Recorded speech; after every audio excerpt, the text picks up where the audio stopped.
প্রিয় দর্শক বন্ধুরা, এই মুহূর্তের জন্য 2016 এসএলএসটি থেকে বিগ ব্রেকিং নিউজ আপডেট। এবার তালিকা নিয়ে সবটা বললেন। এই মুহূর্তের জন্য থাকছে জরুরি খবর আপডেট। উঠে আসছে প্যানেলের প্রসঙ্গ। অবশ্যই আর্জেন্ট ভিত্তিতে এই ভিডিওটা তাই আপনাদের জন্য ক্রিয়েট করতেই হচ্ছে। ভিডিওটিকে শেষ পর্যন্ত ওয়াচ করবেন, কোনোভাবে স্কিপ করবেন না। চ্যানেলটিকে সাবস্ক্রাইব করে সঙ্গে থাকবেন। চলুন কথাবার্তা না বাড়িয়ে আমরা মূল টপিকে ফোকাস করি। বন্ধুরা, এবার উঠে আসছে অত্যন্ত গুরুত্বপূর্ণ তথ্য। পুরো প্যানেল বাতিল হলে মৃত্যু ছাড়া তার আর কোনো পথ থাকবে না। 2016 যোগ্য শিক্ষক শিক্ষিকা অধিকার মঞ্চ, এই মঞ্চে বসেই সহকর্মীদের এই কথাই বলেছিলেন সম্মানীয় শিক্ষক মহাশয়, যিনি আমাদেরকে ছেড়ে চলে গিয়েছেন। সম্মানীয় প্রশান্ত দাস মহাশয়, বয়স 38। গত শুক্রবার সম্মানীয় শিক্ষক প্রশান্ত মহাশয়ের স্মরণ সভায় এই কথা জানাচ্ছেন তাঁরই সহকর্মীরা। গত বুধবার দুপুরে তমলুকের এক হাসপাতালে মারা গিয়েছেন তিনি। যে বিষয়টি জানা যাচ্ছে যে হাই স্কুলে ভৌত বিজ্ঞানের শিক্ষক ছিলেন তিনি।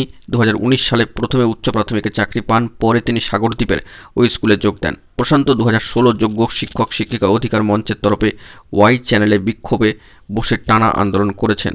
2রা জানুয়ারি বিকাশ ভবনে অভিযানেও তিনি ছিলেন। বাড়ি ফিরে কার্যত অসুস্থ হয়ে পড়েন। পরিবারের একমাত্র রোজগেরের সদস্যকে হারিয়ে শোকস্তব্ধ হয়ে গিয়েছে পরিজনরা। তো সম্মানীয় শিক্ষকের মৃত্যু মেনে নিতে পারছেন না এলাকাবাসীরাও। তার স্ত্রী বলছেন যে চাকরির ভবিষ্যৎ নিয়ে সবসময় দুশ্চিন্তা করতেন, খেতে চাইতেন না, বলতেন আমার চাকরির কি হবে। 2রা জানুয়ারি হঠাৎ পেটে ব্যথা, বমি এবং পায়খানা শুরু হয়। ওকে তমলুকে নিয়ে যাই, সেখানেই মারা যান। সম্মানীয় শিক্ষকের একমাত্র মেয়ে 5ম শ্রেণীতে পড়ে। ছেলেকে হারিয়ে সম্মানীয় প্রয়াত শিক্ষকের মা বলেন যে চাষজমি বিক্রি করে ছেলেকে পড়িয়েছি, সেই ছেলে চলে যাবে ভাবতে পারেনি। তো গত বৃহস্পতিবার থেকে সম্মানীয় শিক্ষকের স্কুলে বার্ষিক ক্রীড়া প্রতিযোগিতা শুরু হলেও তার মৃত্যুতে বন্ধ করে দেওয়া হয়েছে। ভারপ্রাপ্ত প্রধান শিক্ষক মহাশয় বলেন যে ভালো মনের মানুষ ছিলেন, অসুস্থতা ছাড়া স্কুল কামাই করতেন না, বার্ষিক ক্রীড়ার দায়িত্ব তিনি নিতেন। গত শুক্রবার ওয়াই চ্যানেলে সম্মানীয় শিক্ষকের স্মরণ সভায় এক শিক্ষক মহাশয় বলেন যে প্যানেল বাতিল হলে কি হবে, তাকে এই দুশ্চিন্তা কার্যত গ্রাস করেছিল। সম্মানীয় শিক্ষকের মনে দুশ্চিন্তা, অবসাদ জমেছিল, সেই কারণেই তার অসুস্থতা আরও বাড়ে।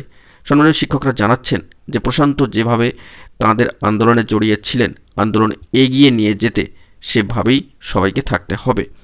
এ বিষয়ে আরও এক সম্মানীয় শিক্ষক সম্মানীয় হুমায়ুন ফিরোজ মণ্ডল মহাশয় বলছেন যে সিবিআই-এর কাছে অযোগ্যদের তালিকা থাকা সত্ত্বেও কেন প্যানেল থেকে তাদের বাদ দেওয়া হচ্ছে না। এসএসসির আইনজীবীরা সুপ্রিম কোর্টে সব তথ্য ঠিকভাবে তুলে ধরছেন কি? উদ্বেগ ও দুশ্চিন্তায় প্রেশার, সুগার বেড়ে মৃত্যু হয়েছে প্রশান্তের। তো এরকম চললে মৃত্যু মিছিল দেখতে হতে পারে, এরকমই বার্তা কিন্তু দেওয়া হচ্ছে।